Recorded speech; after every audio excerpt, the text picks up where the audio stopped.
Vous avez raté le petit A d'Olivia qui s'est dit c'est à moi. Bon réveil Olivia. Allez, vous allez nous parler non pas d'une ONG mais de l'initiative de 3 personnes qui ont su mêler intégration, solidarité et générosité avec comme moteur la cuisine. Nous, on adhère. On adhère parfaitement.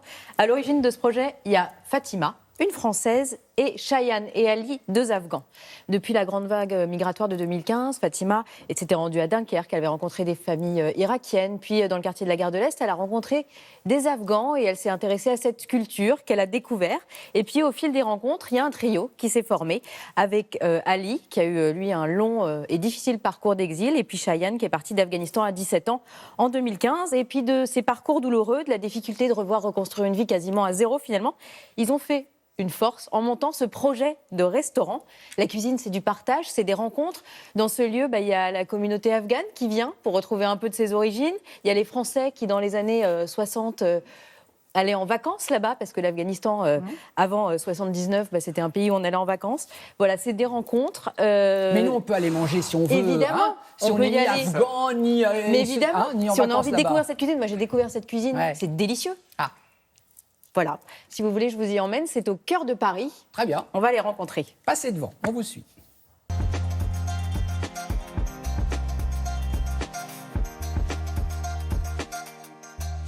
Je mange bolani, c'est un plat traditionnel afghan.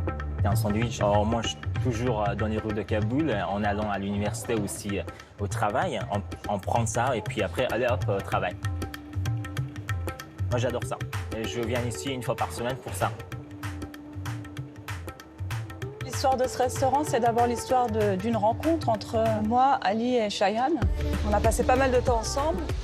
Et puis, un jour, Cheyenne, il est venu me voir et il m'a dit qu'est-ce que tu penses si on ouvre un restaurant?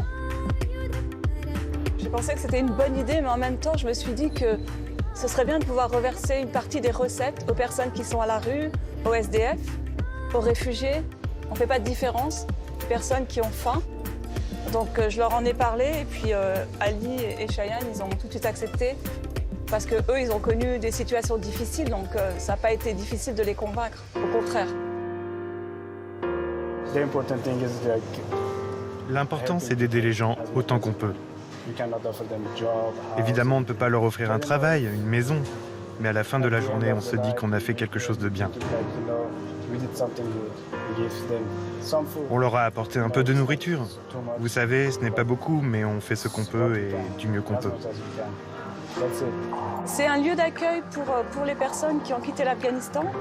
Et c'est aussi une fierté pour certains de savoir qu'il y a des réfugiés qui se sont intégrés et qui, en si peu de temps, ont réussi à ouvrir un restaurant. En fait, il y a beaucoup de gens qui pensent les réfugiés, ils viennent, ils prennent l'argent, ils ne travaillent pas, mais ils ne comprennent pas comment c'est dur pour nous. Alors, on rentre dans un pays, alors qu'on ne parle pas la langue, on ne connaît pas la culture, on n'a pas une place pour dormir, mais nous, on dort dans la rue, on apprend la langue dans la rue, et c'est vraiment difficile. Je voulais bousculer les clichés sur les réfugiés. C'est aussi un endroit où les gens aiment discuter. Ils ont envie d'en savoir un peu plus sur le pays, sur leur parcours, sur la difficulté, de venir en France. Chacun contribue, et surtout en fait, au maximum pour la réussite de ce restaurant. Et si c'était à refaire, on le referait. Mais ça a l'air délicieux. Mais c'est très bon. On va y aller, on va réserver une table. Ça y est, c'est réservé. En plus, ils sont sympas. Ils ont l'air, ouais. Voilà, et c'est de la solidarité, c'est du cœur. Les Afghans, c'était la première nationalité de demandeurs d'asile en France l'année dernière.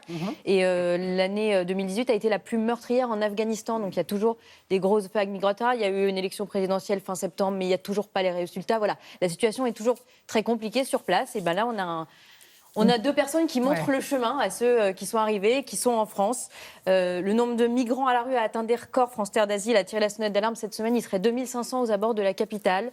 On a aussi eu un rapport sur les SDF, le nombre de morts à la rue, plus de 600 l'année dernière. Il y a plein de réseaux sur Internet. Il y a notamment Entourage, un réseau qui permet de créer du lien partout en France avec les sans-abri qui sont autour de nous. Beaucoup d'entre eux sont équipés de smartphones. Et ben voilà, des fois on n'ose pas aller vers les gens. Et ben grâce à ces plateformes, on va pouvoir y aller. Il y a aussi le Carillon, qui est un réseau notamment avec les commerçants et les habitants des quartiers, pareil, dans plusieurs villes de France. Et puis une autre initiative qui montre voilà le côté positif de l'exil avec le festival Vision d'Exil qui a ouvert hier. Voilà, c'est au Palais de la Porte Dorée, Musée national de l'immigration. C'est la 3e édition, une édition autour de la langue cette fois-ci. Voilà, il y a plein de belles choses qui se passent.